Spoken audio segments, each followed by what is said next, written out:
With a deep red glow all around, a warrior stands there, eyes lit up like he's straight out of a nightmare. He's got his sword in a tight grip, looking ready to take anyone down, and sparks are flying everywhere. His fists started glowing with energy, crackling so loud that everyone knew things were about to get real. The guy covered in flames just charged in, moving way faster than anyone expected. Everyone watching couldn't believe what they were seeing as he exhaled, steam rolling out of his mouth. Out of nowhere, this dude steps in front of him, holding a fan and looking all cold and serious. He cuts him off and basically throws shade, calling him out for pretending to be some big-shot elder when he's actually just a fake. The fighter just snaps and goes after the young scholar, roasting him for being nothing more than some random researcher who doesn't know anything. 1 second, everything was normal. Then, out of nowhere, blood splattered all over as the fighter went down. The soldiers right by the young scholar moved fast, blocking the attack and shutting it down before anyone could react. The huge guy hits the ground, blood everywhere. The young scholar just stands over him, face totally blank. The smell of blood hangs in the air, making the whole place feel off. Rain started coming down hard, soaking everything and slowly washing the blood off the ground. The smell in the air faded as the young man walked away from the battlefield. He wasn't your average scholar. He was born with something special, the kind of gift that boosted all 5 senses way past normal. This kind of talent pops up maybe once in a century, way beyond what normal people can even imagine. He can basically see right through heavy rain, picking out the tiny details on a far-off palace like it's nothing. He can notice even the tiniest drop of water hit the ground, like his senses are dialed all the way up. He's out in the rain, just doing his thing, while the 2 guards following him start roasting him. They call him the unlucky scholar, always messing around in the Murim Alliance and making their lives harder when all they want is to chill. One of the guys gets a little annoyed because the scholar keeps moving around and messing with their chill mealtime. His buddy gives him a hard time, joking about whether the scholar can even hear them. The other guy just shrugs it off, pointing out that the rain's coming down hard. No way anyone can hear anything in this weather. He thinks they should just dip. The truth is, he actually hears everything. Even with heavy rain pouring down and making a ton of noise, he can still catch sounds from far away. Out of everything supernatural about him, what really sets him apart is his insane insight. It's honestly the scariest thing he's got. His mind jumps back to when he was 19, fresh off passing the civil service exams. Back then, he just figured he was ahead of the game, probably smarter than most people around him. After he started working at the inspection office in the Murim Alliance, he spent some time digging through old records. That's when it finally hit him. He actually had the heavenly military body. He could look at a combat manual once and just get it, picking up everything with zero sweat. This made him super confident in his skills. Dude basically acted untouchable. But running into the real world of the Jung-Hu, with all its boss-level fighters and crazy monsters, snapped him out of it real quick. He caught on fast that having his kind of skills would put a target on his back, and honestly, he'd rather chill with a good book than mess around with fighting. He chose to keep what he could really do on the down low, not letting anyone see what he was actually capable of. He had no clue what was coming next or where his life was headed. Right now, he's standing in this huge palace, thinking about his mom more than usual today. Out of nowhere, someone speaks up and asks if he's Cheon, pointing out that the Namgung clan leader called for him. Namgung Hawk, the head of the clan, steps up with this serious look and a blue glow around him. Everyone knows him as one of the 3 Swords of Heaven, a title the whole world gave him because of how insane his skills are. The leader steps up in front of him, blue energy crackling all around. The whole hall feels tense, like everyone's holding their breath. That energy just takes over the place, making it feel both awesome and kind of intimidating. Cheon's whole body tensed up, almost like the leader could see right through him, picking apart every thought he tried to hide. He couldn't figure out why someone that important would pay attention to a guy like him. The Namgung clan leader jumps right into talking, not wasting any time with small talk. The young scholar sits there, his face looking pretty down and serious, kind of stressing if the clan leader somehow figured out what's really going on with his body. But then, out of nowhere, the leader just switches things up and asks for something unexpected. He straight up asks the guy to fix his youngest son and make him act like a real person, obviously calling out how the kid's been messing up. Cheon didn't see that coming. He started explaining he'd already looked into it, kinda caught off guard by how straightforward the ask was. The leader steps in and cuts him off, saying he'd already heard from the inspection commander about how sharp this guy was, plus how he turned around one of the Alliance's top troublemakers before. Cheon wants to clear things up, trying to let everyone know that what went down with young Master Peng So-un wasn't what it looked like. It was just a mess-up, nothing serious. The leader doesn't even bother listening to the excuses. He goes straight for Cheon's biggest weakness, showing he already knows Cheon ditched the whole palace life just to save up cash for his mom's treatment. The leader puts out his offer. If the guy joins him, he promises to help cure his mom. Sean's face shifted, getting serious and a little down when someone brought up his mom being sick. It hit him that her sickness isn't something easy to fix. The leader, totally sure of himself, tells him to bring her over to the clan. The plan is for their top doctor, the divine physician, to check her out in person. Cheon hears the name divine physician and just freezes. He can't believe someone that important is actually here. Meanwhile, the leader just grins, clearly in control of the whole situation. The leader lays down one rule: his youngest son has to start acting normal for once. He promises that once the mission's done, Shane can go wherever he wants, doesn't matter if it's Hanlim Academy or the Imperial Palace. Cheon's mind started racing. He thought about how landing this would mean killing it in his career and finally getting his mom help from the top doctor. He gets this serious, intense look in his eyes when he takes on the mission. No matter how wild that kid acts, he's determined to set him straight and teach him how to be a decent person. Somewhere else, a wild dude totally loses it, yelling at a maid as water sprays all over her face. He gets pretty annoyed when she shows up with a bowl of water instead of the wet towel he asked for. His reaction is way over the top, making it clear he's not happy about it. He lifts his hand like he's about to smack her, blaming her for messing up his focus right before his match and throwing out insults, calling her trash. Right then, Cheon slipped into the room without making a sound, catching the angry guy off guard. As soon as the young man spots him, he starts messing with him, pretty much assuming from how he looks that this guy must be the new writing teacher. Cheon nods, so the guy just sits there, kind of bored, thinking about why his dad keeps sending these random scholars his way. The guy flashes a sly grin and starts trash-talking Cheyenne, calling her basic and not worth anyone's time. Cheon just grins, tossing out what the patriarch said about his son, basically calling him clueless and pointing out all his weak spots. The guy loses it, slamming his fist down on the table so hard it rattles, then just yells right in the new kid's face. Cheon just stands there, totally unfazed by the outburst. He notices how the guy doesn't even try to hide how mad he is, getting heated super fast. Cheon thinks to himself, kind of cold, that maybe he's finally caught this dude's attention. Meanwhile, the maid in the back looks terrified, barely holding it together. He starts to chill out, kind of surprised by how bold and gutsy Cheon is. He's not really used to seeing someone act like that. He steps up to him, his face all serious, and basically lets it slip that nobody ever talked to Namgung Mobake like this before. The guy throws out a challenge. He bets that if Cheon sticks around until the day's over, he'll start calling him master and teacher. Cheon jumps right in, totally down for it. Cheon isn't just going to take someone's word for it. He wants real proof, since people forget what they say all the time. Young Master Mobek stares at him, caught off guard and honestly kind of irritated. He shuts down the whole contract idea right away, thinking it's way too extra for something this simple. To Mobek, the guy just comes off as that one dude who's overly into the details, always nitpicking like a hardcore scholar who can't chill. At the end of it, the guy just shrugs and acts like he's down for whatever, even saying he'd sign 10 contracts if needed. He has no clue how serious this actually is, but honestly, he thinks the whole thing is kinda interesting. Cheon spots an opening and grins to himself, thinking it's time to mess with his opponent a bit. He figures if he throws in some bets to the contract, things will get way more intense, and he'll get to see what his rival's really made of. Mobek's all in, super hyped because this weird scholar dude is just as into competing as he is. Mobek let everyone see just how messed up he was, his eyes wild like he was barely hanging on. He wasn't after cash or anything, he just wanted this crazy bet.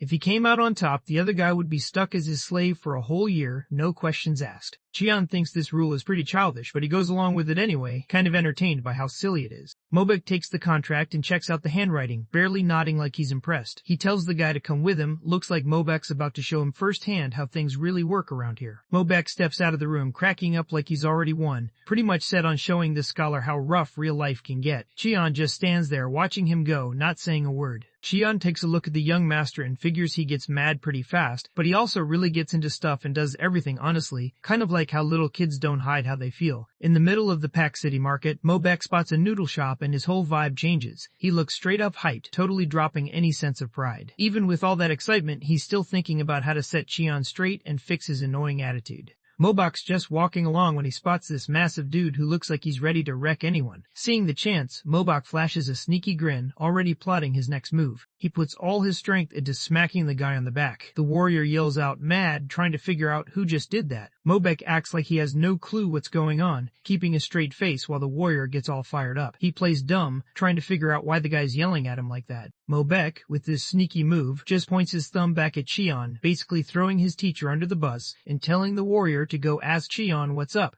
He's trying to drag his teacher into the mess. Mobek, in his head, can't help but roast Cheon, thinking the guy's just some bookworm with no clue about real life. He's actually waiting to see Cheon freak out when things get real. The warrior steps up to Chayan, eyes locked on him, sizing him up. He wants to know straight up if Chayan's rolling with the young master, not messing around, and he's waiting for a clear answer. Chayan studies everything going down, staying super focused and totally unreadable. He sees the warrior isn't reaching for his sword, even after getting disrespected. The guy's clearly not rolling with any of the shady groups around here, and it's obvious he's new to this spot since he just mouthed off to Mobek like it's nothing. To him, this makes the dude an easy pick for a fight with no real risk. Out of nowhere, Chayan moves up and gives the warrior a deep, respectful bow, basically apologizing for the young master. Everyone's caught off guard. Then Chayan spots the three-colored tassel hanging off the warrior's sword handle. He grinned, already knowing the guy had to be from the Songwei sect. The warrior wasn't expecting anyone to recognize him, so that caught him off guard. So Chayan just keeps going, totally sure of himself. He lets everyone know he works at the Murim Alliance Inspection Office, so he's got all the insider info. He keeps pressing the warrior, bringing up that one time the guy's sect leader messed up bad, caused a ton of trouble, and had to cough up bail money to fix things. Chayan's not letting him off easy at all. Only a handful of people even know about this secret. Chayan leans in close and quietly lets the warrior know he was behind that whole situation. That's when the warrior suddenly gets it. He's face to face with the infamous scholar everyone's been talking about, and it hits him hard. The warrior suddenly switches up, looking nervous and sweating bullets while trying to say sorry to investigator Chayan.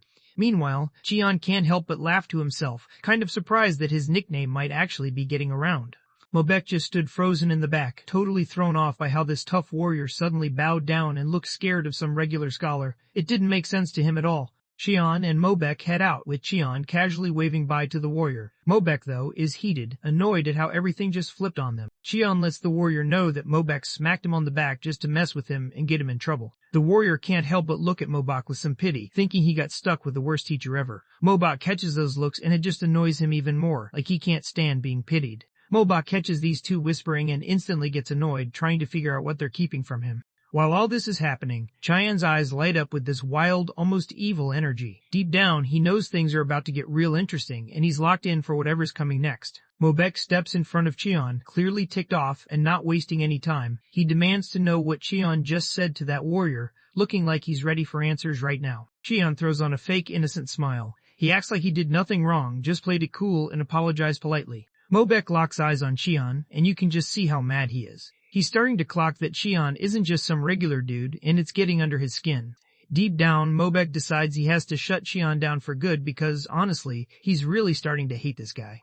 Mobek glances over at Chayan, noticing how dude just gives off this real noble vibe way different from anything Mobek's got going on. As he's walking, he spots a guy slurping noodles and can't help but throw a sneaky grin his way. Out of nowhere, he just yells at the guy, telling him to move. He swings his foot and sends the noodle bowl flying, making sure everyone knows he's repping the Namgung family. Everyone just watched as the bowl launched into the air, totally stunned. Chayan just stared, unbothered, trying to figure out why someone would pull a move like that. Food drops everywhere, turning the spot into a total mess. Mobek stands tall right in the middle of all the madness, not even bothered as people around him keep whispering, clearly freaked out. Mobek shoots a cold glare at Chayan, already plotting in his head how he's going to make him pay for stepping up. In his mind, Mobek's set on dragging Chayan into the mess and making sure he feels every bit of the damage. He steps up, looking confident, and lets everyone know the scholar here is about to break down what just happened. Mobek sits there thinking to himself, pretty much convinced that Chayan's got no shot at paying up.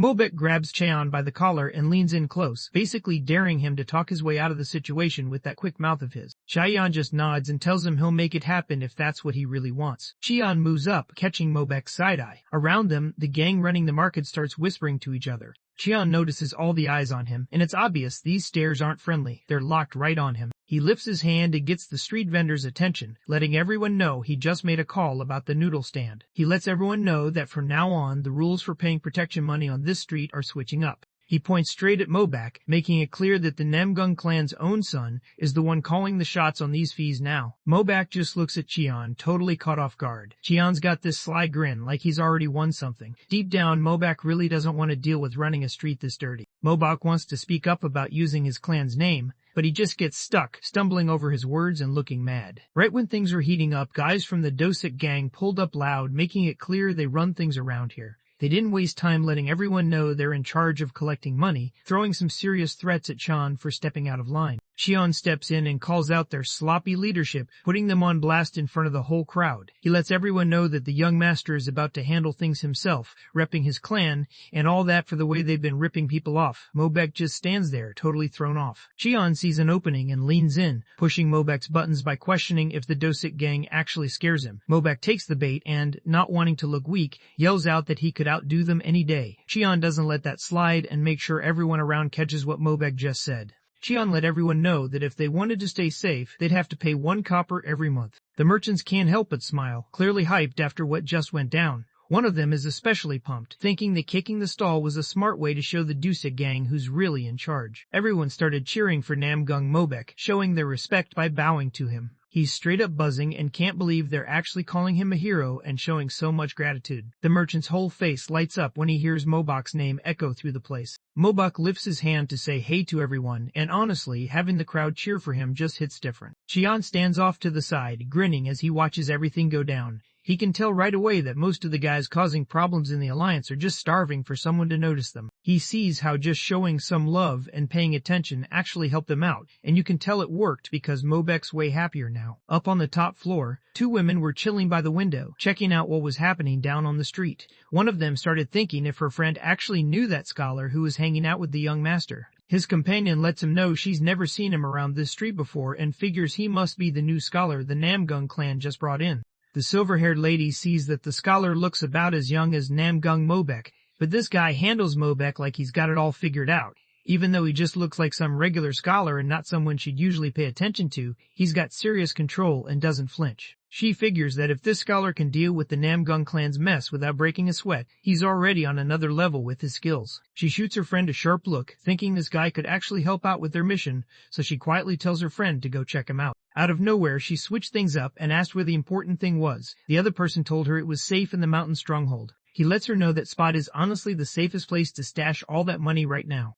Back at the clan HQ, Shion just chills, moving slow as ever while stacking up silver coins one by one. Mobok's right in his face, yelling non-stop and trying to get Shion to rip up the slavery contract after he dropped off the cash. Shion acts like he's got all the time in the world, not even fazed. Shion tunes out the young master's yelling like it's background noise, just keeps counting. 1, 2, 3, barely paying attention, even thinking for a second if he's missing a coin or something. He keeps counting super slow, and it's seriously getting on Mobak's nerves. Mobak can't stand how he's acting like he doesn't even exist, and it's starting to feel like a straight-up diss. Shion hits number 5, totally locked in, while Mobak looks like he's about to lose it and swears he's going to take Shion out. Mobak lost it, shouting at the smart scholar, while Chan just stared at a silver coin in his hand, thinking about how heavy it felt. A young maid comes in with some tea, grinning at Cheyan. She's honestly impressed. She's never seen Mobak just hand over his money to someone before, especially without putting up a fight. The maid, clearly in a good mood, started mumbling to herself about how the young master was straight-up trash. She probably thought no one could hear her, but Cheon picked up every word without even trying, thanks to how sharp his senses are. The girl totally freaks out and starts saying sorry right away, blaming it on her fever messing with her head. Cheon steps in before things get worse, telling everyone he knows a bit about medicine and can do some acupuncture to help her out. The maid hears that and it seriously catches her off guard. Right away, her mind goes to her mom, who's been stuck in bed sick for what feels like forever. Cheon lets her know he'll take care of her right away, then asks if there's anyone else in the clan who needs help. The girl gives him a grateful nod and bows, really thankful for his help. Cheon's eyes light up as he gets serious about straightening Mobok out, starting by switching up everything around him. He thinks back to when he was grinding through medical books in the archives, trying to find a way to help his mom get better. That's when he stumbled on 2 wild things he never expected. He found out something wild about his mom. She actually has the supreme purple star body. He's got one of those bodies that just seems built differently, almost like he was born with some kind of unbeatable advantage. He figured out that her sickness came from how strong her body was, way more than what a regular human could handle. That explained why none of the meds or acupuncture ever worked on her, no matter how many times they tried. He lucked out when he realized there's just one herb that could actually work with her condition, the Dawn Spirit Flower. He had no clue where to even start looking for it, but just knowing it was out there somewhere made him feel like there was still a shot. The second thing is all about his body being different from everyone else's. His mom had this rare purple star body, so he basically got handed this insane, top-tier martial body from her. After he turned 20, his senses started leveling up fast. His body was changing, almost like it was built for martial arts now. He could pick up anything he wanted, from stuff like space and stars to medicine or even music, and it all just clicked for him without much effort. But every cool power has its downside. The heavenly martial body is stuck with the curse of the broken army star. If he doesn't take in the energy from the last 6 stars of the Big Dipper, his body's going to start breaking down after he turns 20. At that point, the star of madness inside him will just blow up and he'll lose himself completely, running wild on pure instinct. He's headed for an early death, and it's going to be rough. If he wants to dodge this messed up future, he's got to track down 6 people who have star energy. He needs to pull their energy so he doesn't end up turning into some wild demon and dying before he even gets a chance to live his life. He can't shake the one thing stuck in his head. This is the only shot he's got if he wants to save his mom. The shot moves to this massive building, and out of nowhere, a guy gets launched straight through the wooden doors, crashing hard onto the ground outside. The guy's on the ground hurting bad. He can barely talk, but he's trying to get them out of there fast since things just got seriously risky. Someone walks up, footsteps calm and confident. The injured guy, barely holding it together, tries to signal a warning, his whole body shaking. Cheon showed up, actually searching for the loudest, wildest spot he could find. What he walked into was total wreckage, stuff smashed everywhere, and right in the middle of it all, some guy just chilling, sipping wine like it was no big deal. Cheon calls out the guy sitting there, basically roasting him for not being able to handle the star of madness energy. Meanwhile, the dude just keeps sipping his drink like he couldn't care less. The guy gets pissed and just smashes the cup in his hand, thinking about who would even try to talk to him like that. Cheon wastes no time showing who he's up against. His opponent is Ping So-un, the son of a big shot in the Miram Alliance. Cheon flips open his fan, already getting ready for whatever's coming next. Cheon steps up with a confident grin, letting everyone know he's from the Miram Alliance inspection office. Back in the present, the maid spots Cheon zoning out and checks if he's alright. Cheon snaps back and lets her know he was just thinking about stuff from back in the day. At Chung Sim Tea House, the whole vibe has switched up. Now it's basically a pop-up clinic, with Chung running the show and helping people out with needles. He moves fast, getting the needles in place like he's done this 1,000 times, and Hua Young just stares, totally impressed by how smooth he is. He wraps up helping the patient, pressing down on the sore spot with his hand to ease the pain. The people around really appreciate it, you can tell by how they look at him. Hua Young, who runs the tea house, can't help but notice how weird this guy is. Before, he acted like that kid was just some little dude, but now he's out here using these long needles like he's been doing it forever. She sees right away that his acupuncture game is on another level, way better than most doctors she's met. That's when she knows for sure she made the right call looking into him. Cheon grabs his ink and brush and starts writing out a prescription. The patients watch him closely, totally respecting his skills. They all see him as the scholar in the room. An old lady comes up kinda nervous and hands him a few eggs to cover what she owes. She's clearly embarrassed since that's literally all she has. Cheon grinned, grabbed the eggs, and gave her a quick thanks. He checked them out, saw they looked fresh, and figured he'd be down to eat them right away. Nobody expected it, but he handed her the prescription and tossed in a bag of cash for the meds too. The old woman freaks out and pushes the money away, not letting them give her anything else. Cheon stands his ground, saying they're basically one crew working for young Master Namgung, so they gotta have each other's backs. He also mentions he came into some extra cash out of nowhere. Everyone's grateful for what he did, so he gives them a chill smile and tells them to head home since it's getting late. Once everyone dipped out, Cheon stayed behind to stretch out his sore muscles. Nearby, Hua Young gave him a respectful bow before heading off. Cheon appreciated her letting him use the tea house so late. She didn't mind though, since his help really came through for her. She tells him he can come by whenever he wants, and next time, she'll make sure he gets a seat inside so people don't start talking. Cheon nods, thinking the tea house owner looks way younger and a lot better than he expected. Out of nowhere, his mind just takes off, imagining wild stuff about her. His heart starts racing, and he can't help but break a sweat. He grabs his chest, heart pounding, trying to remember what just went through his mind. Suddenly, it hits him. He needs to track down the ones with the Big Dipper energy right away, or things could get real bad, real fast. Outside, Hua Young steps out, and the princess catches up to her, wanting to know how the investigation's going. Hua Young drops all the details about Cheyenne Taesan. He was born in Wuhan, started off with a family that had some serious influence, but things went downhill after his dad passed and his mom got sick.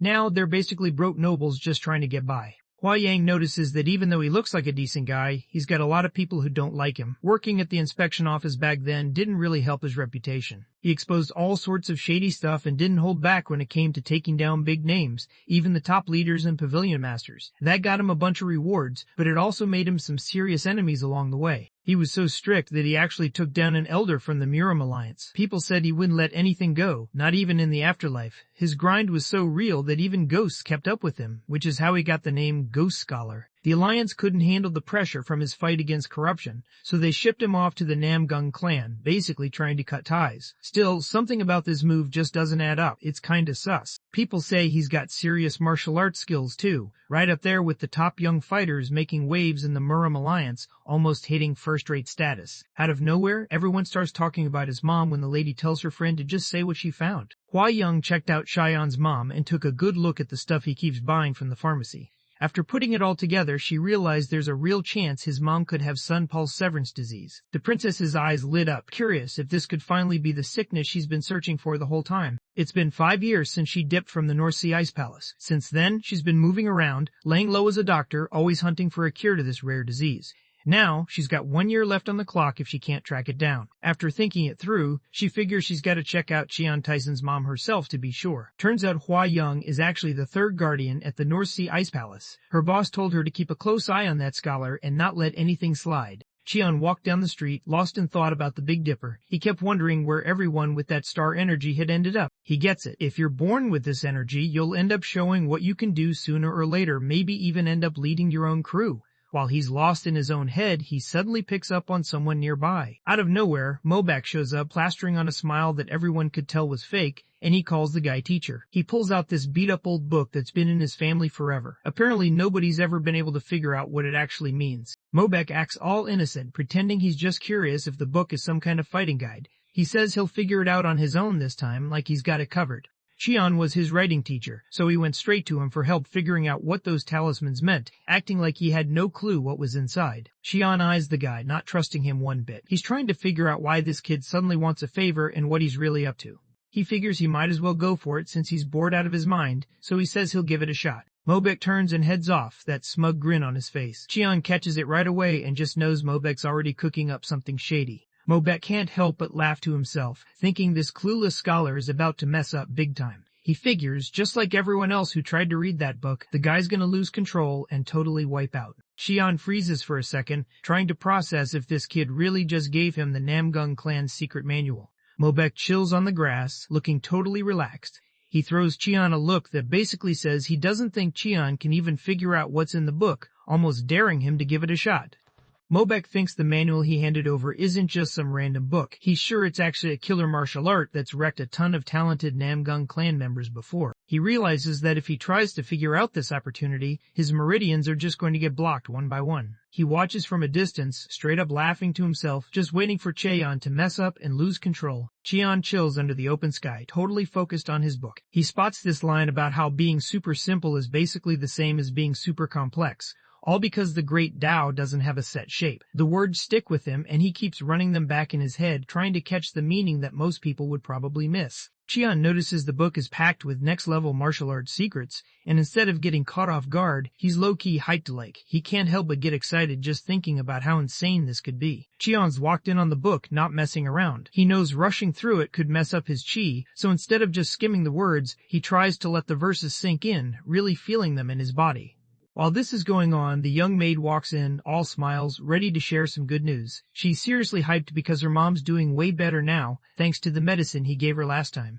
People who tried the medicine are actually pretty impressed with how good he is at this. Now they're offering to help him out with whatever he needs just to pay him back. Cheon jumps on the chance right away, saying he could use some help and asking if there's a wooden sword anywhere in the dorm. The maid thinks his request is kind of weird. The scene jumps over to Mobiak. He's yelling at the maid who's bugging him for his wooden sword because Cheon needs it. Mobiad pulls out his real sword, looking serious, while the maid stands in front of him, clearly freaking out.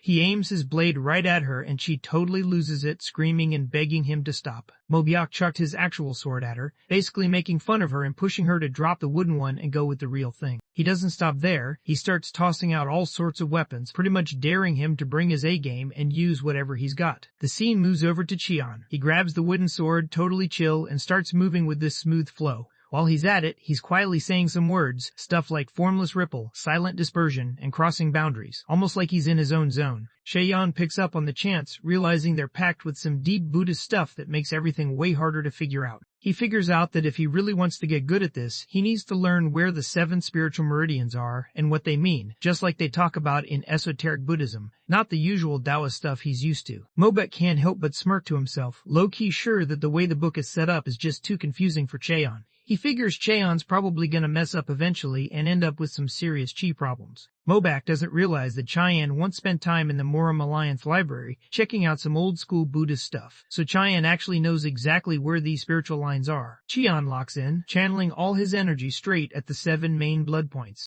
He swings the wooden sword fast and clean, not wasting a single move. He figured out that doing it this way would actually let him unlock the real secret behind the sword move. He's pretty sure no one else in Muram could pull this off, since he's the only guy who actually understands Sanskrit. He keeps using the skills he picked up, putting what he learned into action every chance he gets. Cheyenne figures the person who made this martial art probably wanted to tap into the power from these spiritual lines. He also knows that if he just uses normal energy, the move won't hit as hard and won't really be worth it. He gets it now, you can just tell by the look in his eyes. He stays locked in, pushing through his training with even more energy. Cheon keeps grinding through his training all the way to sunset, his wooden sword getting slick with sweat. He knows if he tries to push his energy through all 7 lines at the same time, even if he knows exactly where they are, things will go sideways and mess him up inside. He figures if he tried to explain this to the Namgung clan, they'd basically treat him like he stole their secret moves. They just couldn't handle the fact that some regular scholar figured out a problem his own family couldn't crack for generations. When he wrapped up, Cheon handed her a gold coin, basically saying she could treat it like some extra cash for herself.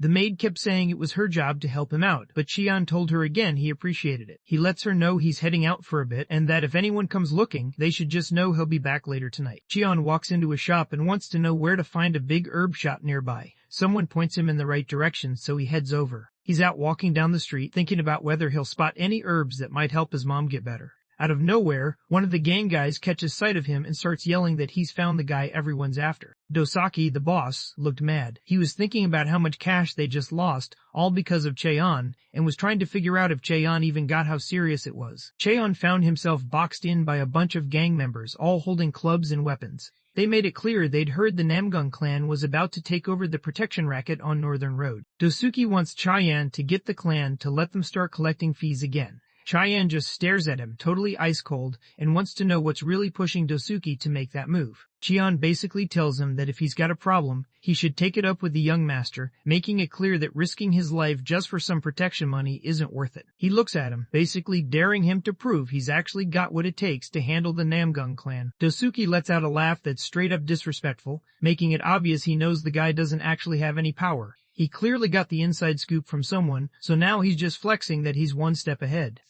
Cheon clocks right away that someone dropped cash just to take him out. Cheon just chilled there, flipping his fan open with a cool grin. He already had a pretty good idea about who set him up like this. He looks at them and throws some sarcasm their way, basically wondering if any of them even know what a Muram scholar is. Gang members closed in on him from every direction. Cheon, totally calm, wondered out loud if any of them had ever seen someone use a fan as a weapon. They start roasting him, acting like learning a fan dance is pointless. Dosuke just tells his crew to show him what happens when you mess around. Dosuke flashes a wild grin, then tells his guys to hook him up with a chill massage. One guy launches himself up, going for a high-flying attack, but Cheon just stands his ground, totally unfazed. Cheon brings up something he just found out, saying he got the answer from a book he read not long ago, and now he's sure about it. Cheon shuts his fan and just blocks the guy's heavy swing like it's nothing. Sean breaks it down, saying the energy in spiritual meridians moves kind of like waves do. He moves fast, swinging the fan and blasting the attacker with a powerful hit. The shockwave drops the guy instantly, and he's on the ground yelling from how much it hurts. Cheon notices how the wave starts from one spot and just keeps spreading out. Dosaki freezes, his mind racing. He can't help but panic a little, thinking this dude might actually know some real martial arts. The gang guys backed off quick, looking nervous, and said sorry to Cheon. They even owned up to not showing the scholar any respect. Cheon flashes a sly grin, wondering why these guys are suddenly acting like they're heroes. He tells them to chill with the drama since he's got other stuff to handle. Dosuke starts shaking a little and tells him to hold up for a second. A few seconds pass, and Cheon wants to know his name. Ibdo Swiggy barely gets it out, his face all puffy and his voice shaky. Cheon catches on that they're talking about Dosaki. While the group is still kneeling in front of him, he gives a serious warning. If he hears even the slightest rumor about them shaking people down for protection money on the Northern Road again, it's not going to end well for them. He says he'll mess them up so bad they'll be crawling for the rest of their lives, promising to handle it himself. The gang members are clearly nervous but also relieved as they realize he's letting them off easy this time. They can't help but be grateful, knowing things could have gone way worse for them. As they're about to head out, Cheon suddenly freezes. He remembers there's one more thing he needs to look into. Dosuke instantly gets anxious again, like he already knows this isn't over yet.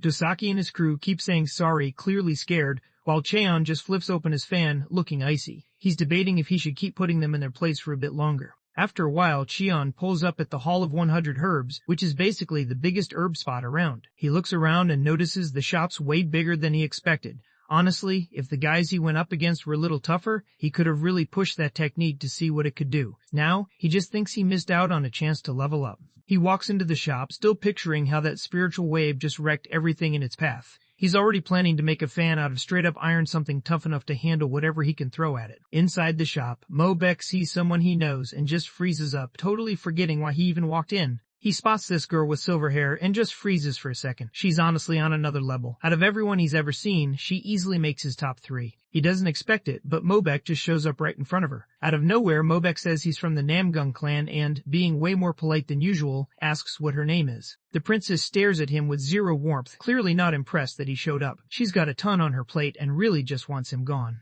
Mobek wants to know her name before he heads out, but she cuts him off and just says she's a doctor who dropped by to grab some herbs. Mobek didn't expect her to be a doctor and instantly remembered hearing stuff online about some woman in Hefei who's been patching people up for free. He wondered if this was Lady Jung Sobin, and when he checked, she just nodded, confirming it. Cheon couldn't help but wonder why someone that good-looking would give out free treatment. It just didn't add up in his head. There had to be something else going on. Mobek suddenly acts like his head is killing him, hoping to get the princess to check on him, but she just shuts him down, says she's got stuff to do, and tells him to wait. Mobek runs after her, not wanting to lose sight of her for even a second. Cheon just pops up out of nowhere in the shop, catching everyone off guard. Mobek turns to him, clearly confused about why Cheon showed up like this. Cheon just says he's there to pick up some herbs he needs, while Mobek tells everyone he showed up to get some medicine for himself. Cheon catches a look at the paper Mobek's got. He spots the name, Sistantia Wisdom Soup, and can't help but laugh to himself, thinking Mobek's probably planning to try out some kind of power-up drink. Mobek glances at the words under the name and sees it's supposed to help with focus. He can't help but think, kind of joking to himself, why this kid would even need something like that. Mobek moves fast, trying to stash the paper before anyone notices. Cheon catches the move and gives him a look, thinking about whether this kind of art is what really gets the kid interested in school. Out of nowhere, Mobek catches onto something and gets hyped, turning to Cheon to see if he actually made sense of the manual he handed over. He started thinking about whether he should really be taking it slow right now. If he actually paid attention to what everyone was chanting, it was pretty clear they expected him to be putting in work and training, not just messing around. Cheon secretly laughs to himself, thinking about how he already cracked a few of the verses, but knows the rest are insanely tough. Mobek's let down because he really thought this guy would crush it as a Jingshi-level scholar, but now he just seems to be falling short. Cheon can't help but smile to himself, knowing he nailed the interpretation. Still, he keeps it low-key and doesn't let anyone else catch on. Mobek suddenly looked excited and really wanted Cheon to explain what he thought. Cheon didn't expect Mobek to get all hyped out of nowhere. It made him pause and think maybe Mobek really wanted him to win. Cheon suddenly wonders if it's cool to talk about the interpretation here, thinking that just saying 2 lines probably won't make sense to random people around. Mobek tells him to hurry up and get to the point. Cheon starts breaking down what everything means, and Mobek just sits there getting more and more surprised as he listens. His eyes go wide, not believing how this scholar broke down the book so perfectly. Mobek catches on that Cheon isn't just any regular scholar, he's actually on a whole different level. His take on it lined up perfectly with what his family always said was the real deal, and honestly, none of the 5 experts he brought in before even came close to pulling that off this fast. Cheon just stared at Mobek, kind of blown away that he actually got what he meant. Then, with this chill, confident grin, Cheon made it clear he was totally sure about it. Mobek shouts out, hyped up and calling him his writing teacher like he just remembered something awesome, and Cheon just watches, confused about why Mobek suddenly switched up his vibe like that. Mobek lets him know that some people from the Yuga clan are stopping by in a couple days. Cheon just stares back, not really showing any interest, basically wanting to know what's up with that. Mobek lets everyone know that one of the guests, Yuga Dewan, is around his age. Cheon's pretty sure he's seen Dewan a couple times in the Alliance already, but Dewan doesn't actually know who Cheon is. Mobek invites Cheon to come to the hangout, hyping it up with promises of good food and some decent drinks. Cheon figures out on the down low that Mobek actually wants him to help out with this regular hangout the kids have, so now it makes sense why he's after that wisdom soup. Cheon thinks back to how the Yugia clan is all about brains over fighting skills, and honestly, Yuga Dewan is way more book smart than most of the other young leaders out there. People say he always pulls up to these hangouts ready to flex his skills, whether it's dropping some poetry, playing music, doing calligraphy, or showing off his painting game. Cheon smirks to himself, catching on that Mobek just sees him as a guy with nothing to lose except his own pride. Looks like Mobek's planning to throw him into some pride showdown with a bunch of other cocky kids. Cheon's eyes light up, ready to watch one kid roast another. For him, this is peak entertainment, no way he's missing out. Mobek brings it up again, wanting to know what he thinks about joining, and Cheon just says yes right away, not even hesitating. He quietly thought the Battle of Brats was actually pretty cool. Out of nowhere, Cheon gets hit with a stabbing pain in his chest and grabs at his heart. Cheon starts to think maybe that lady he spotted earlier had something to do with how he's feeling now. He knows he's got to track down that 7-star energy fast, or things are going to get a lot worse for him. Mobek glared at him, basically calling him out and making it clear he should just say if he wasn't down to go. Cheyenne grinned to himself, noticing that the more he watched him, the more he picked up on a vibe that reminded him of Peng Soan. He figured he had to look into it and see what was really going on. Cheon says he's down to go, but he's got 2 rules. Mobek, clearly annoyed, wants to know what Cheon's conditions are. Cheon asks if he can check Mobek's pulse on his wrist, catching Mobek off guard. Mobek looks at him, not really sure why Cheon wants to do that. Cheon points out that he noticed the guy making wisdom soup earlier. Apparently this stuff is supposed to boost your brain power, but if you mess up how you take it, it can actually mess with your head.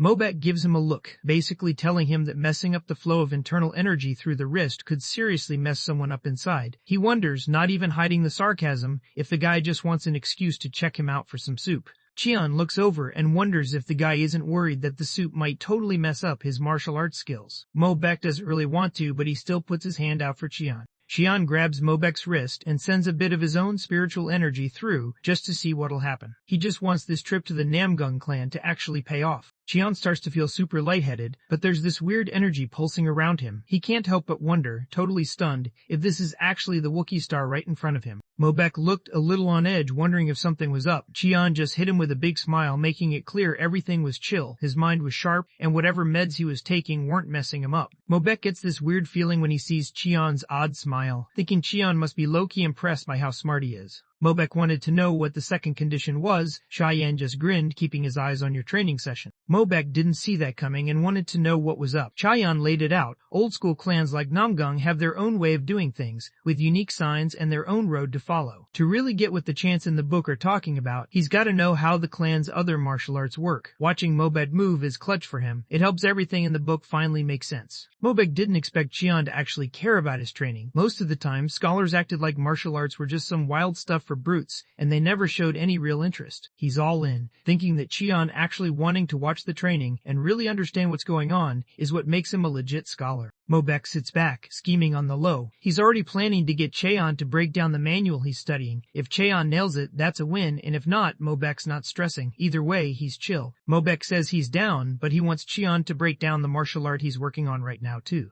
Mobek tells Cheyenne to show up the next day. Cheyenne just grins to himself, knowing his plan's working out exactly how he wanted. The next day rolls around and Mobek's all hyped, hoping Cheon will finally let him in on the meaning.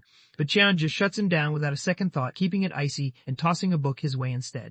Mobek checks out the cover and sees the title, Limitless Azure Sky Sword Arts. He just stands there, frozen for a second, surprised that he actually found something like this. Cheon can't figure out why Mobek is handing over these secret manuals. He's straight up amazed, but also side-eyes. Mobek, thinking this dude might actually be nuts. He wants to know straight up how the guy got his hands on this book, and if it's really cool to let someone outside the clan see their secret moves. Mobek just shrugs it off, totally cool with it, since he actually wants to get good at this. Mobek's confidence was on full display. He was convinced he'd pick it up way faster than his brothers ever could. He tells himself that Cheon used to be with the Murim Alliance and really gets how all the rules work, so he doesn't have to stress about any info slipping out. Mobek, acting all smug, tells Cheon to read out the chants and break them down for him. He drops 300 silver taels as payment, but Cheon tells him to use a banknote instead of dumping a pile of coins again. Mobek starts showing off with his sword, pulling off wild moves in the air and landing some strong kicks. Cheyenne keeps his eyes on every move, thinking the sword art looks like someone making music that reaches out to the sky. He can't help but admire how smooth and awesome it looks. Mobek keeps yelling every time he gets hit, and it's really messing with Cheon's head. All that noise just throws off his game and makes it hard for him to stay locked in. He gets annoyed by the loud noise, throws his hands over his ears, and can't even focus on his book. He gets right up in Mobek's face and just lets him have it, telling him to keep quiet because they need to save their energy. He explains that with this sword move, you gotta hold your breath and wait for the perfect moment to hit. Yelling just messes up your energy and throws everything off. Mobek keeps going with his training, not saying a word. His moves start looking way smoother and you can tell he's really locked in now. Mobet picks up on how much stronger and faster he's gotten. Everything just feels way easier now, and he's low-key surprised by how much he leveled up. Cheon grinned, looking pretty pleased with himself. He told the guy he should start taking his training way more seriously if he ever wanted to show off that kind of power for real. Cheon said he'd be ready to accept it with respect when the moment finally came. Mobek launches himself up smooth and confident, then comes down hard with a landing that just looks strong. He keeps moving quick and sharp, weaving through as leaves drop all around him. Mobek just drops his sword on the ground, not really believing he actually pulled that off. He's honestly surprised at himself. Before, he couldn't even get through the first form without running out of breath, but today, for the first time, he actually finished it. He gets all hyped and asks Cheon how he figured it out, but Cheon just thinks to himself that he said it because the guy wouldn't stop being loud and annoying. Cheon flips open the book and spots a line that straight up says to save your breath. He thinks it's just basic logic. When someone's got crazy skills in martial arts, they don't waste energy or breath like beginners do. Mobek just stared at his screen, kind of stunned, realizing he'd gone over that message a bunch of times and still somehow missed it. Cheon stands there with a candle in his hand, staring at the steady little flame. He looks over at Mobek, genuinely curious about this one line in a poem that talks about how the candle's flame stays solid and doesn't even flicker. Cheon wonders out loud why the poet chose a candle for this comparison, wanting to get what's so special about that image.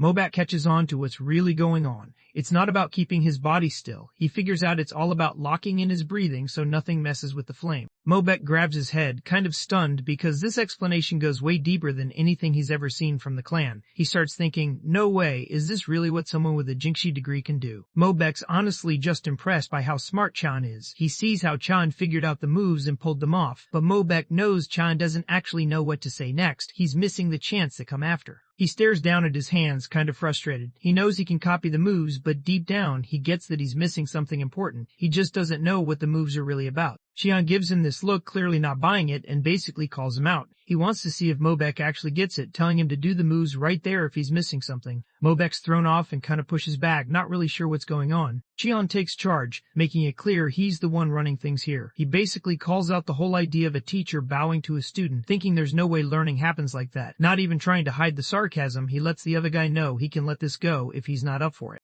Cheon acts like he's about to dip, dropping a hint that he'll go check in with young Master Lee instead. Mobek instantly starts to freak out, trying not to lose it. Cheon goes straight for the jugular, bringing up how Mobek's older brother is already grinding with the same technique. He throws some shade, basically asking if Mobek is too proud to give his teacher any respect. Cheon checks out Mobek's fired-up expression and starts thinking, maybe Namgung Mobek's actually the first one from the main family to pull this off. That thought gets him low-key hyped. He actually pulled off the secret move behind the limitless Azure Sky Sword arts, and Mobek just froze. His brain pretty much glitched out, and he couldn't process what just happened. Mobek's eyes light up and he tightens his fists, totally hyped and ready to take on the challenge. He's all in, showing everyone he's not backing down. Mobek tries to sound respectful, but his accent is way off and kinda weird, so Cheon steps in right away and calls him out, making sure he fixes it. The story moves over to the training grounds. The clan leader's just walking through, checking everything out with his usual calm vibe.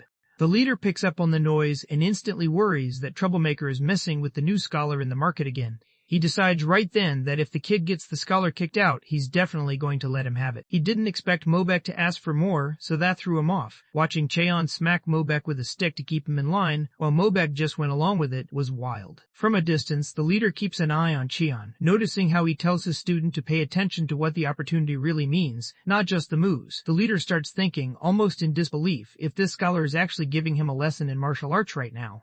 Mobek suddenly shouts out, calling the guy master in a way nobody expected. The leader just stands there, thrown off, watching his son, who never even listens to his own brothers, show crazy respect to some regular scholar. He runs his hand through his beard, finally chill now that he knows all those stories about Cheon fixing up troublemakers weren't just talk. Watching his youngest son start acting like a decent person for once really hits different. The leader's ready to hook Cheon up with a big reward, but right then Cheon suddenly calls out, Azure Sky. Cheon keeps talking to Mobek, telling him to pay attention, and notice that the move's name literally has sky in it. The leader's face goes pale, realizing what just happened. He starts thinking hard, trying to figure out if the scholar just put the clan's secret move out there for everyone to see. The leader loses it, convinced his son spilled clan secrets to some outsider. He isn't about to let that slide, so he jumps in fast, set on catching both of them right away.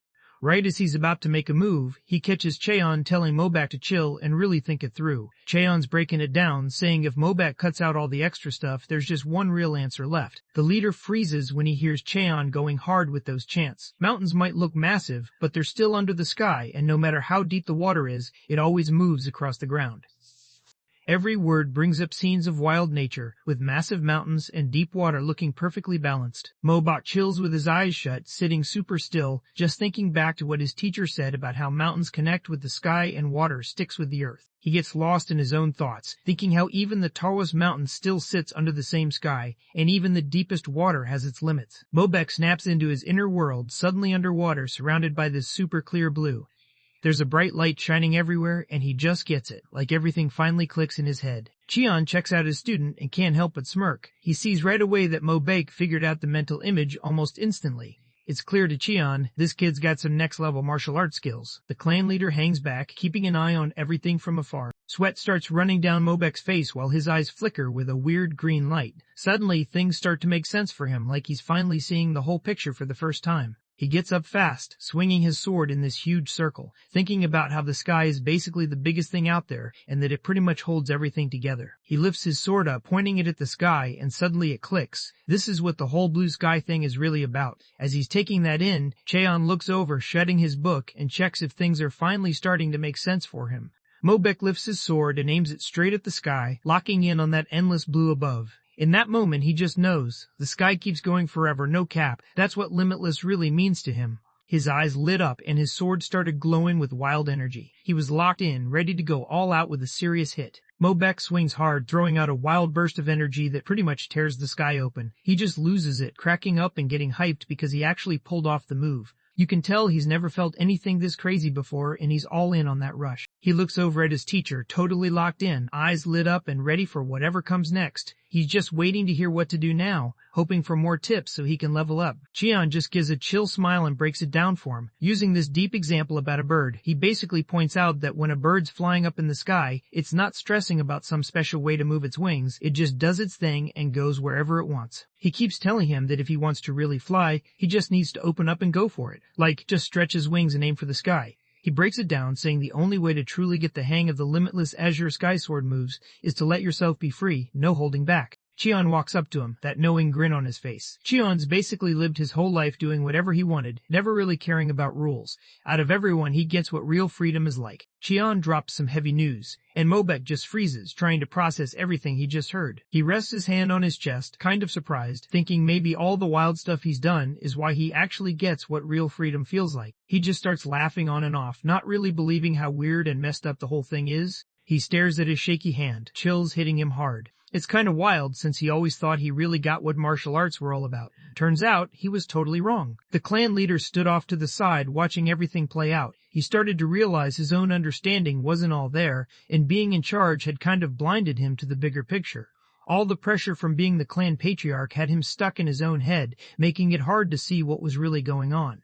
He walks out, dragging his feet, finally getting that mastering. This martial art was never really in the cards for him. It just made sense, like it was always meant to end this way. He walks down the hallway, thinking to himself how he's never really had a day where he could just chill and do what he wanted. Mobak stood in the courtyard yelling as this weird new vibe hit him hard. He had no clue what was going on inside, but whatever it was, it totally threw him off. Mobak's mind drifts off into this unreal golden space. He starts thinking about how he's always acted like a brat, just so he could do whatever he wanted and push everyone else away. That was his idea of freedom. But now, with this wild rush inside him, he can't help but question if this is what real freedom actually feels like. Cheon keeps an eye on his student, noticing he's on the same grind Pang So-un was, maybe even leveling up faster. Cheon's lips curl up into this sly grin. He's already thinking about his next move, ready to level up his plan. He remembers the Big Dipper crew has 7 stars, and that detail is about to come in clutch for whatever he's scheming. He spots the greedy wolf, checks out the huge gate, then notices the literary star, the chase star, and the prosperity star. Right away he figures out that Mobak is actually the martial star. He thinks back to what's real about himself. Guys born with the heavenly martial body are basically stuck with the whole shattered army star thing. It means they're set up to wreck themselves and end up staring down death. Cheon figures out that if he wants to make it through this whole mess, he's got to take in energy from the other stars, the same way he got the prosperity star power from Pang So-un before. As the sun started going down, Cheon got back home. Right away his whole vibe switched. He could tell something was off and trouble was waiting for him. He grabs his head, pretty tense, because he's sure the clan leader overheard what went down between him and Mobek. On his way, he caught the leader's unique scent, so he already knows his cover's probably blown. Cheon suddenly gets it. This is serious. If someone outside the clan even catches a glimpse of their secret manual, it's basically game over for them. He knows the clan leader could call him in any second, and honestly, he's just waiting for it. Out of nowhere, the maid swings the door open and lets him know the patriarch wants to eat with him ASAP. Cheon just nods, looking chill like it's no big deal. The maid heads out to let him know she'll be waiting, but she's stuck wondering how he already knew what was up before she even said anything. Plus, the way his face looked like he was seriously mad or something left her a little thrown off. Cheon walks into the room and spots this fancy dinner table set up. Nam Gung Hak, the clan leader, is already there waiting for him. The leader points out his wife sitting next to him. Cheon shows major respect, bowing deep to let her know he's honored to meet her. She glances over at her husband, giving him that teasing side eye like she already knows he didn't tell the truth and just wants to see what he'll say next. She grinned and started talking about how her husband never mentioned how good-looking Scholar Cheon actually is. Honestly, it had been ages since she'd seen a dude who looked that good. The leader steps in to fix things, trying to chill everyone out, and says sorry to Cheon for calling him over so late. Cheon just nods, acting like getting invited is a big deal for him. The lady mentions she's already heard his name floating around, even in the Miram Alliance. Cheon owns up, saying, yeah, people do know who he is now. She smiles, hands together, clearly impressed. To her, taking down corruption and shady stuff isn't something to hide from. It's actually worth respecting. The lady switches things up and asks Cheon if he knows any poems or songs about standing up against unfair stuff, kind of hinting that he reminds her of the main character in those stories. Cheon handled her request like it was nothing, dropping some poetry about how injustice can't mess with the strong and how the winds always show who's really solid. The lady's face lit up, and you could tell she was honestly happy with it. She's impressed and admits that the things she heard about him were legit. Turns out, he's not just good at poetry and calligraphy, he's got skills in painting and music too. Cheon plays it cool, calling his skills just hobbies. The vibe in the room stays chill, and he starts thinking maybe he was stressing for nothing. Out of nowhere, the leader smacked his hand down on the table, and just like that, everyone went quiet. The vibe in the room totally switched up. His wife just stared, surprised, while Cheon didn't say a word. In the middle of the shadows, the leader's eyes lit up bright red. He gave Cheon a look that meant business, making it clear it was time to drop the small talk. He wanted the real story, no fake stuff, just straight honesty. The leader shot Cheon a sharp look, making it clear he wasn't messing around. He wanted Cheon to remember that catching a glimpse of the clan's secret moves could get him killed. The leader steps up and hits him with a straight-up question about the clan's secret technique. Cheon feels trapped, sweat starting to drip down his face as he realizes he's got nowhere to run. The leader asks again, his voice hard and sharp, trying to push for an answer. Cheon figures out that the leader's already onto the talk he had with Mobek. His chest feels tight and his mind starts racing for any way to get out of this mess. Cheon catches on fast and switches up his plan. Instead of trying to win over the leader, he starts talking to Lady Mobek's mom. He figures out that her son is the key to getting her on his side, so he goes for it. Cheon kind of mumbles that he did it, saying the young master asked him to. The leader isn't having it though, just shuts him down and makes fun of his excuse. Cheon starts breaking down his side of things, saying that when Mobek handed him the Azure Sky Sword arts, he noticed something intense in Mobek's eyes. It hit Cheon that he needed to learn this technique right away. Cheon figured out that this martial art was pretty much the only shot at straightening out the young master, who was wild and still missing the basics. The leader doesn't buy what he's hearing. He just shuts down the whole idea of wasting a secret move just to deal with some kid acting out. Cheon remembers this old saying about how getting rid of one bad thing can help a bunch of good stuff show up. He thinks that describes exactly what's going on with the young master right now. The leader tries to push back, thinking they're just making up reasons to snoop around. But Cheon cuts him off and makes it clear, this isn't just about secrets, it's actually about something deeper going on with the young master. Cheon steps up, totally sure of himself, and points out that he noticed the hero vibe in Mobek. He thinks that if Mobek could just chill out with the troublemaking, he's got what it takes to be a legend, someone who could even outdo Peng So-yoon, the genius everyone talks about. The mom just freezes, not really believing her wild youngest kid is getting put in the same league as someone like So-won. The leader locks eyes with Cheon, not messing around. He wants Cheon to keep it real and straight up asks if Mobek is really just some regular guy. Nothing special, just decent skills and a pretty average martial build. Cheon starts laying it out, saying the young master's got this wild, free vibe, but he never really got the chance to do his thing. Instead, it was like he was stuck, more like a chicken or a duck than a bird flying high. All those reckless moves, they were just him trying to get out of his own head, trying to escape that feeling of being stuck and hating it. The mom just stands there, tears streaming down her face, hand over her mouth. She's hurting, realizing her son's been carrying all this for a long time. Meanwhile, the leader isn't really buying it. He thinks the whole story is blown way out of proportion. The mom suddenly yelled at her husband, cutting him off. That pretty much proved Cheon was right. She started blaming both herself and her husband, realizing they never really tried to get what their youngest son was going through and just kept scolding him whenever he messed up. The Namgung clan's lady clutched her chest, clearly hurting, while she looked at Cheon. She was grateful to him, even though her voice shook, since he made her finally get just how much her youngest son had been struggling that whole time. She barely had time to process what just happened before her husband, the clan leader, started yelling out of nowhere.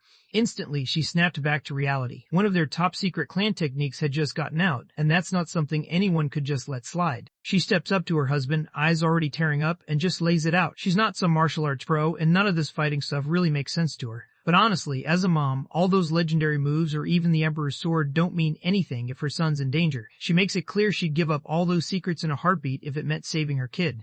The leader just looks at her, completely caught off guard, while she stands her ground and keeps talking. She makes it clear she values her troublemaker son way more than any fighting book out there. Out of nowhere, the lady slammed her hand on the table, dropping a wild idea. She suggested chopping off one of Cheon's arms so he couldn't fight anymore, and then just letting him go. In the background, Cheon just froze, totally freaked out by what he was hearing.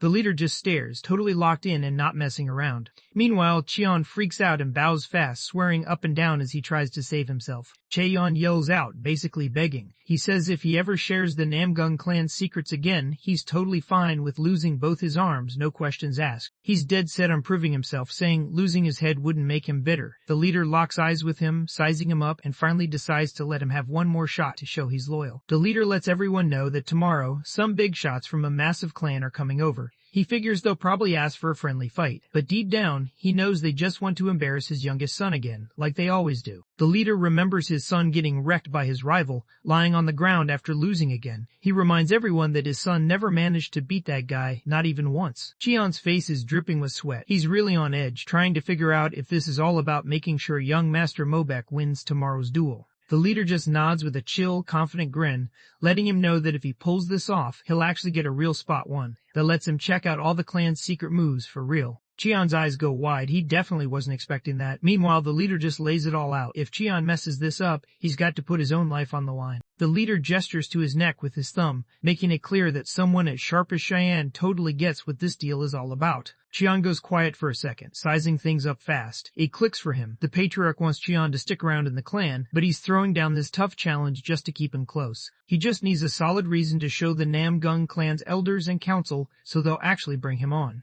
The leader just gave a quick wink, basically saying he's done talking. He throws down a challenge. If this guy really has what it takes to help his youngest son, then the kid should be able to fly on his own, no problem. Cheon tightens his fists and gives a deep bow to the leader, showing total respect and letting everyone know he's ready to take on the crazy tough mission. The couple heads out of the hall together. The wife looks a bit embarrassed about what she said earlier about cutting the arm, so she says sorry. Her husband just nods, letting her know he gets why she said it. He knows she's just worried about their youngest kid. The wife grinned and teased him, wondering if he always planned to bring Cheyenne on board, and if he actually got why he showed up at the clan. The leader just smiled back and pulled her in for a hug. The leader tells his wife about this guy who stood up to the Murim Alliance elders, risking everything, even though he was just an ordinary dude in the inspection office. He held his ground through all the threats, showing real guts, so the leader can't figure out why someone like that would ever turn on their own and leak the clan's secrets. He thinks it's wild how Cheon managed to change Peng So-un, who everyone used to call scum, into a decent guy. Now even the whole Peng clan sees Cheon as the one who saved them. Mobok's mom is honestly super happy that his dad found someone like this just for him. The next morning, sunlight hits the Namgung clan courtyards, and everyone's waiting to see what's about to go down. The Yuga clan rolled up with their whole crew, and their leader was already acting all high and mighty, wondering where Mobek was and why nobody had come out to meet them. Juju Dewan shows up, grinning with that evil look in his eyes. He's clearly got plans and can't wait to mess with the young master soon. Out in the back training area, Cheon was getting chewed out by Mobek. Mobek kept swinging his sword around, not letting up, telling Cheon to actually think about what he was doing instead of just going through the motions. He wasn't letting Cheon off easy, making him run it back over and over until he got it right. Mobek shouts out, totally on board, sweat running down his face as he keeps grinding through the tough training. While he's locked in, the courtyard door starts to creak open real slow. Some random guy rolls up in bright yellow clothes, talking trash about how short the Namgung clan's gate is. The visitor spun around, smirking with that sly look, clearly up to something. He called Mo Beck little brother, acting like he didn't expect to see him show up there. The guy in yellow just keeps grinning with that annoying fake smile, messing with Mo Beck by calling him little bro in a way that's meant to get under his skin. Mo Beck's clearly not having it. He just stares back, obviously irritated, and coldly asks if the dude finally showed up. Yug rolls up acting like he owns the place, smirking at Mo Beck and throwing some shade about training for their next fight. It's been ages since they saw each other, but Mo Beck just looks annoyed, not even trying to fake a smile. Yuga can't hide how hyped he is. Just thinking about going up against Mo Beck again has him grinning hard. He's got the height advantage, so he doesn't miss a chance to flex it, standing tall and looking down at Mo Beck like he's already got the upper hand. Cheon noticed right away that Yuga looked bigger than before, like he might have gotten taller since the last time he saw him at the Alliance. In his mind, he thought Yuga was kind of an interesting kid. Yuga keeps messing with Mo Beck in front of everyone, putting his hand on Mo Beck's head like he's patting a little kid. He throws out sarcastic comments, wondering if Mo Beck shrank or if he just got taller, and even jokes about Mo Beck looking cuter than before. Mo Beck swatted his hand away, super annoyed. He looked at the guy, basically calling him out for coming all this way just to flex about how tall he was, while the other dude just acted clueless like he had no idea what was going on. Yug lets out a smug laugh, leaning in just a bit, showing off that he's got way more up his sleeve than just being tall. He casually flexes his skills. He's solid at martial arts, pretty sharp with science stuff, and even knows his way around music. He's not about to let anyone think all he's got is height. He's got plenty to back it up. Yugi picks up on how Mo Beck's gotten way more confident lately, almost cocky. He glances back at Cheon, who's just hanging out in the background, and starts to wonder if this new guy has something to do with Mo Beck switching up his attitude. Yug lost it right in front of Cheyenne, getting heated and basically calling him out for acting all cool and ignoring him. He wanted answers fast, pushing Cheyenne to drop his name on the spot. Cheon just casually points at himself, totally unbothered, and says he's Cheon Taisen. Yuga hears that name and pretty much loses it, laughing hard and roasting him with some sarcastic comment about his tongue being short. Yuga decides he's going to help them both break their bad habits. But then, out of nowhere, he just stops cold. His whole face goes stiff and his eyes go wide when he realizes what name he just heard. In Yuga's head, wild images of creepy ghost figures closing in on Cheon start popping up. Suddenly, it hits him. He's actually standing in front of the legendary ghost scholar from the Miram Alliance, and he can't believe it's real. Yuga's face is covered in sweat as he tries to figure out why someone this dangerous would show up in the Namgung clan of all places. He's totally thrown off, trying to make sense of what's going on. Yuga glances over at Cheon, piecing things together in his head. That's when it hits him. This is the same legendary scholar everyone talks about, the one who totally flipped Pung Son's world. Cheon walks up to him, totally calm and confident, making him wonder why he's being stared at like he's some kind of ghost. The young master starts to get tense and a bit lost, not sure what's coming next. Zhuge instantly tries to shut that down, stumbling over his words. He honestly thought the scholar would just chill with the Pung clan, since Pung So-on literally told him that was the plan. He remembers talking with So-on, who said he'd bring the scholar to his clan for a reason. Now, Yuga starts second-guessing if the scholar's really as good as people say, thinking maybe the hype was just overblown. Yuga thinks back to Elder Gal, the dude who's always had it out for him. Gal's got some serious beef and definitely wouldn't just let Yuga walk away from the Alliance unharmed. So honestly, Yuga's kind of surprised he's standing here right now, totally fine. Cheon steps in with his confident, almost daring smile, making it clear he's the one calling the shots about where he goes and what he does. He lets everyone know he's got stuff to handle right here and isn't leaving until it's done. Zhuge stumbles a bit, playing it cool like he's meeting Cheon for the first time, even though he's heard all sorts of stuff about him. But Cheon isn't having it and just points out, straight up, that they've already crossed paths a bunch at the Alliance. Cheon figures Zhuge just forgot. Cheon flipped open his fan, coming in with this vibe that meant he was about to drop something serious. He let everyone know the inspection office had already checked into young Master Yuga when Yuga messed up before. Yuga just laughed it off, a little awkward, and tried to brush Cheon off like he was just some annoying know-it-all. Cheon hides his face behind a fan, throwing out an apology that's obviously not serious. He tries to play it off, saying he's just stuck with some habits from his old inspection job, and that's probably why he ended up annoying the young master without meaning to. Yuga's face lights up with anger and surprise, not even trying to hide it. Cheon just holds up 2 fingers, dropping some extra info about how the rankings work. Turns out, Yuga's got a year on Namgung, but Cheon's actually 2 years ahead of Yuga. Yuga's face tightens up, and his cheeks go red. He's clearly holding back some serious anger right now. Yuga can't help but laugh, honestly surprised. He's thinking, wow, this guy really has the guts to go up against the older pros and even someone like Gao. Zhuge looks at him, totally unimpressed, basically roasting the idea that a 2-year age gap means he should start acting all polite. To him, that thought is just straight up ridiculous. He leans in close to Cheon, basically letting him know he's not about to play by the usual rules. Cheon doesn't back down, he just throws it right back, letting the guy know he can drop the formal stuff too if that's how it's gonna be.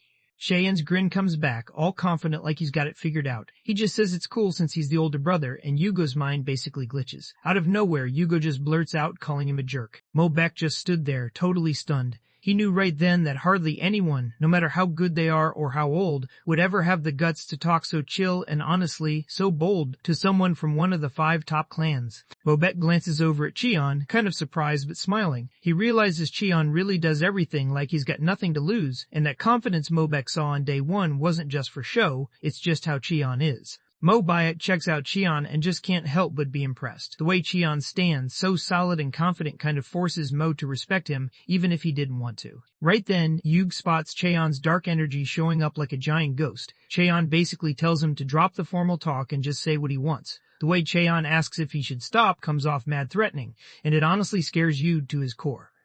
Duan tries to play it cool, acting like nothing's wrong by faking a cough. He switches things up and suggests they all grab lunch in the same garden where they hung out last year. He even singles out Cheon, calling him interesting just to keep things chill.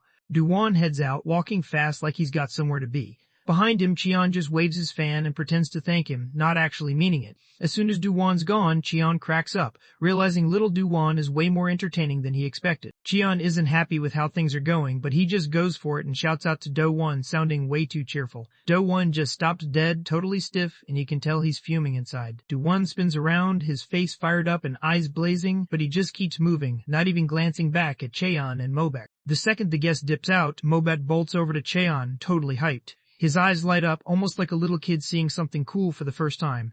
He can't help but fanboy a bit, thinking that Cheon is honestly way cooler than he expected. He wonders if those rumors are actually true. Did he really send Elder Gal the terrifying straight to hell? And does he actually mess around with Yuga Dewan like it's nothing, not even scared? While they kept walking, Mobek couldn't help but blurt out, almost hyped, if the rumor was real. Did he actually turn Pang So-eun into a human? So Cha-eun caught himself smiling a little, realizing that the young master was suddenly talking way more respectfully without even thinking about it. Cheon decides to start talking to him more respectfully now. He's noticed the young master actually gets it and has changed, so he figures that deserves some respect back. Mobek rubs the back of his head, kind of lost and a little embarrassed. Even though the teacher just said something important, he honestly doesn't notice anything different about himself. Cheon just lets him know, super chill, that Pang So-eun started out the same way. Mobek instantly freaks out when he tries to say the name Bear and quickly warns him, looking totally spooked, that calling that guy by his real name without being friends is a huge mistake. Mobek's gut drops as he realizes his brother's nothing like him at all. The guy just swings first, talks later, and Mobek can tell he's serious, like Cheon could actually get killed here. Cheon just stands there totally unfazed, making it clear they're definitely not on the same side. Cheon flashes a sneaky smile, letting everyone know that So-eun's the one who started calling him Big Brother. So Mobek just stares, totally unamused, thinking the teacher's just messing around like those random dudes who make up stories about stray dogs. Cheon just stands there, not saying a word, rocking a confident grin. Mobek starts second-guessing everything, staring at Cheon like he can't believe what's happening. The story shifts to this really cool garden, full of plants and trees that look straight out of a fantasy game. The two of them wander through the place, and Cheon starts wondering if this spot is actually where people take down demons. Mobek nods, locks in the name, and starts breaking down what happened way back. About 50 years ago, things went wild when the demonic cult started a big rebellion in Murim. Back in the day, the Namgung clan had some ancestors who totally had their secret moves down. These guys were always on the front lines in battle and did their job like pros, but it came at a huge cost. Almost all of them didn't make it out of that brutal fight. Mobek's voice drops as he talks about what went down. This whole tragedy is basically why nobody these days really knows the full limitless Azure Sky Sword arts. Everyone who truly got it just didn't make it, so their skills never got handed down. They keep this spot running so people remember what their ancestors went through and don't just let their stories fade away. Cheon knows this spot means a lot, but when music starts playing from inside, it totally throws him off. He gets that the place is special, but now it just feels wrong, like someone's messed with something important. Mobek's temper just snaps when he sees Do-won brought in women musicians and courtesans to the Garden of Subduing Demons this year. He takes it as straight-up disrespect, something he can't let slide. Do-won spots them showing up while he's just chilling, acting like he runs the whole spot and barely gives them a welcome.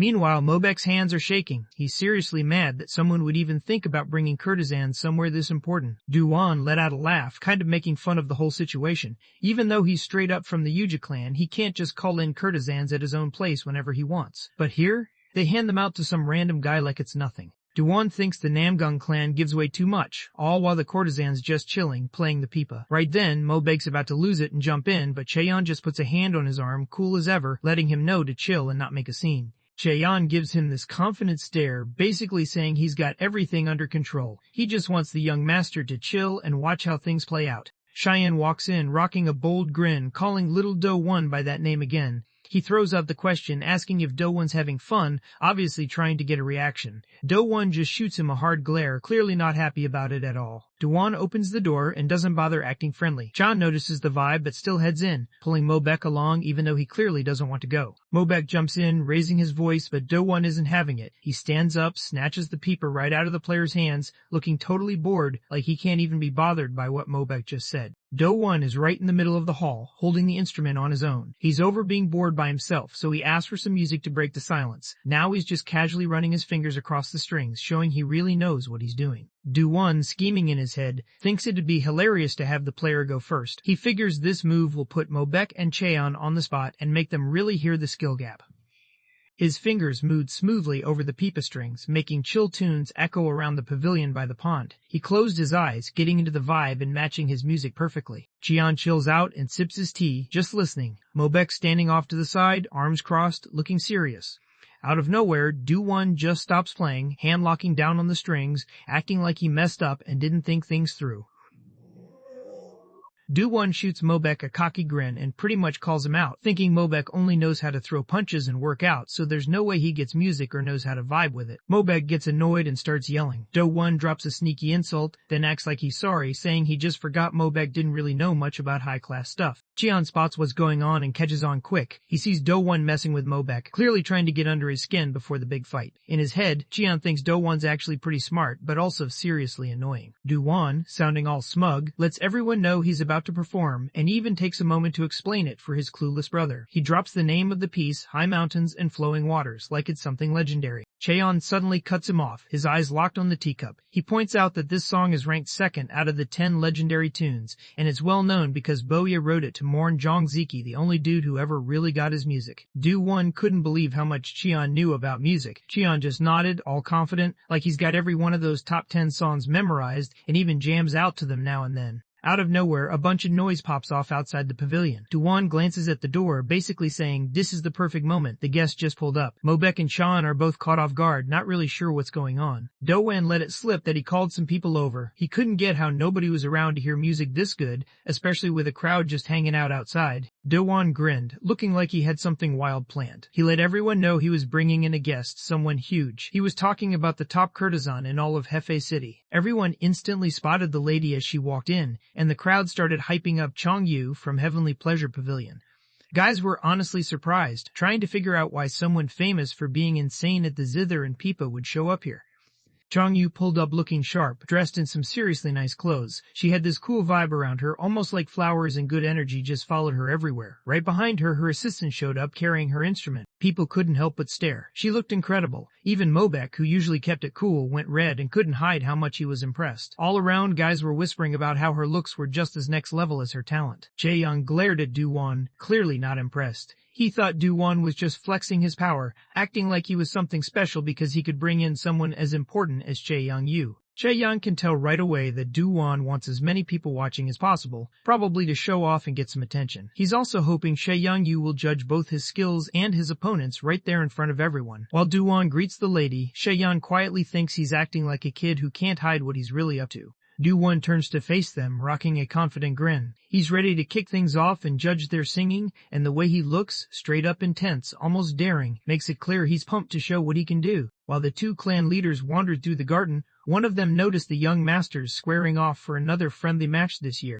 The Yuga clan leader kept his cool and asked if things were already decided, just like every other year. but the Namgung clan leader just laughed it off, hinting that something new was about to happen this time. That got Yuga's attention. He wanted to know what was up and wondered if Mobek, his own son, had finally leveled up or figured something out. The Namgung leader just smirked, messing with his beard like he was too cool for the room. He tossed out a sarcastic comment about enlightenment, then basically roasted Mobek for finally thinking things through. The Yuga leader, though, wasn't really buying any of it. The Yuga leader stays serious, laying out that this duel isn't just about them, it's about their whole clans. He wondered if they should just settle things by putting the escort agency's shipping rights on the line, letting the winner take it all. The leader of the Namgung clan catches on that this sly old guy wants to solve the agency problem with just a duel. He actually finds the whole thing kind of funny. The Yuge leader grins, looking totally sure of himself, while the Namgung leader's face shifts. He suddenly looks serious, almost impressed. Back inside, Chongyu gives a quick bow to say thanks for the invite, while Do-won stands there holding his instrument, letting everyone know they're all set and ready to go.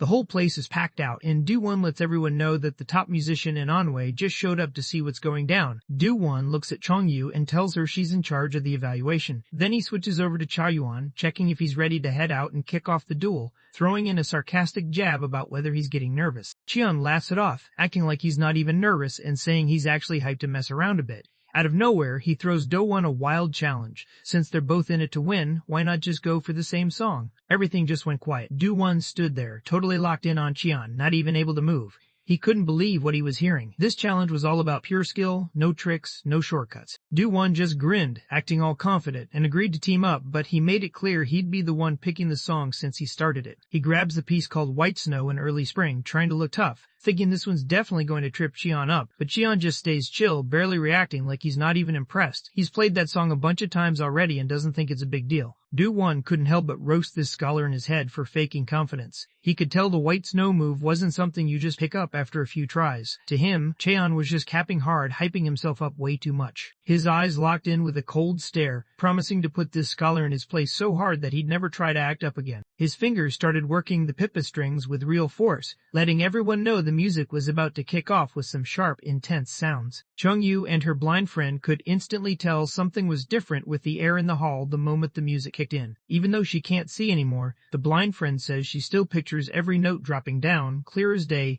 almost like she's watching real snowflakes fall. The melody fills the whole place, and everyone watching just can't look away. They're seriously impressed. At the same time, the two clan leaders showed up in the courtyard. They saw a bunch of people hanging out, music playing in the background. Both of them started thinking maybe the younger guys decided to settle things with instruments this year instead of the usual stuff. The clan leader smirked, pretty proud that his son, Do-won, was already playing mind games with his opponent using music before the fight even started. To him, Do-won was clearly sharp for pulling something like that. The Yuga leader looked over at the Namgung leader, surprised. He hadn't ever seen Mobek with any kind of instrument, so he wondered if Mobek was actually good at music too. The Namgung leader stands back, watching everything go down. He says the player isn't his son, but it looks like the player's writing teacher has stepped up to handle things instead. Music starts playing through the room while the big boss tries to process who this teacher actually is. Do-won kept going, totally confident, thinking he was already playing like one of the legends. He shoots a quick, annoyed look at Chan, almost laughing to himself. Chan can barely copy sounds but still acts like he's on his level, which is just wild to him. He dials up his energy, kind of calling out Cheyenne without anyone else catching on, basically daring him to step up and risk embarrassing himself in front of everyone. Playing in front of a crowd is no joke, and he knows it. His fingers fly across the strings, moving crazy fast but never missing a note. The pace ramps up fast, almost like a wild snowstorm blasting through the room, and everyone there just gets caught off guard by how intense the beat hits. Do-won's energy moves with the music, turning the whole hall icy and intense. The vibe totally shifts, with everyone feeling the pressure as he takes over the space. Chongyu notices how Do-won's quick moves are so charged with energy that it almost looks like snow is flying everywhere. Meanwhile, the blind friend picks up on how Do-won uses sound to fill the silence, showing he's not just messing around, he actually knows what he's doing. The Yugi clan leader watches his son, proud of how far he's come. He remembers starting him off with music just to chill him out, since the kid used to get into all kinds of trouble. Do ended up winning, and everyone could tell he was playing on another level, almost like he was copying the pros without even thinking about it. Even before the match really started, it felt like he was getting hyped up to go in and mess with his opponent's confidence right away. Do-won takes a breather, grinning like he's got this in the bag. He throws some shade at Cheon, calling him a cocky newbie and basically dares him to show what he's got, acting like Cheon's skills don't even matter. Che-Yan's still thinking about what to say, and the Namgung leader leans over to his wife, quietly asking who she thinks will come out on top. He's honestly surprised at how good Do-won actually is. She gives a chill, confident smile, pretty much saying Cheon's got this in the bag.